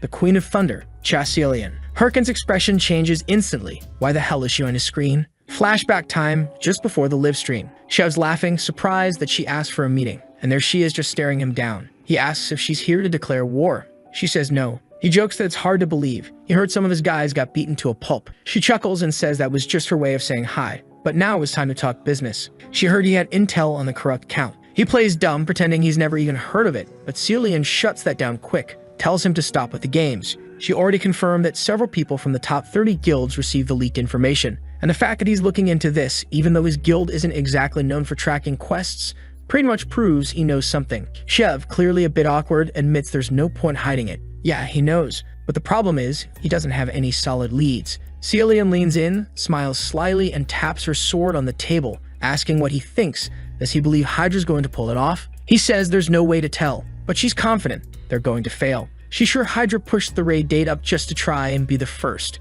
But the corrupt count? He's the first boss of a main area. It's not going to be that easy. Chev replies, we're talking about Hydra here though. So what exactly are you implying? He asks her to be straight with him. Celian just chuckles, then slams her sword into the table and asks what he thinks about teaming up for the dungeon. She says she'll make sure he gets the first kill. This woman, cold, bold, deadly, and stacked. Chev's stunned. He thought she was bluffing the whole time. Back to the present. There she is, live in action. And just like the rumors said, she's absolutely wiping the floor with monsters. No sweat, but now they're face to face with the Count. The boss looks down at them and says, you're not bad, but your will to fight ends here. A legion of creatures charges in and the guild starts struggling. Chev quickly realizes the team is hitting their limit. Celian mutters that she's already taken out a bunch of enemies, but the numbers just keep coming. That's when Chev collapses in front of her, telling the Thunder Queen that he'll carve a path to the Count. He slams his sword into the ground and clears the way. She charges straight at the boss. The monster roars, asking how she dares defy him, and launches a barrage of tentacles. She dodges, leaping through the air, ready to strike. This is the end,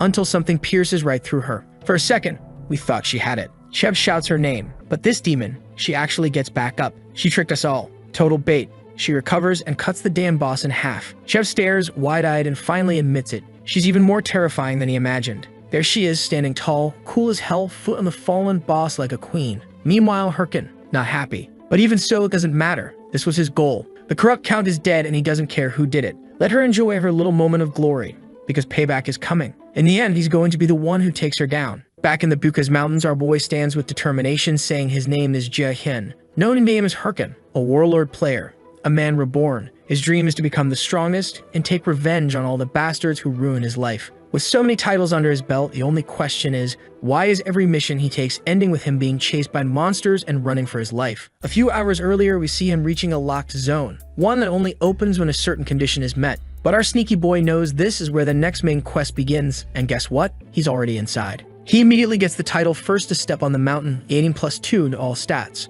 Turns out the place only unlocks once the count is killed, and he was ready, waiting for it. He goes in, summons his skeletons, and announces that it's finally his time to shine. Or, not quite. He runs straight into a swarm of level 60 boars. He's level 41. Forest's packed. Bad combo. Cut to the present. He's running for his life. He forgot that after crossing the barrier, the zone had never been farmed, meaning it's overflowing with untouched monsters. With no other choice and realizing he's just going to end up running in circles, he bucks all of his skeletons and sends them charging in. The boars, man, they're biting, headbutting. His skeletons are getting wrecked. One hit, and they're done. Herkin's shocked that those damn things one-shot them like that. But honestly, he's okay with it, because that was just bait. The Curse of Sloth had activated, and now the monsters are basically frozen in place. He draws his sword and announces that they're about to pay the price for killing his skeletons. But then he steps on a banana peel. Faceplants. Something drops on his head. Turns out it was another monster. A freaking armored monkey that just loves messing with humans. He curses the bastard, but it's already too late. The curse wore off and the boars are free again. He thought he was done for.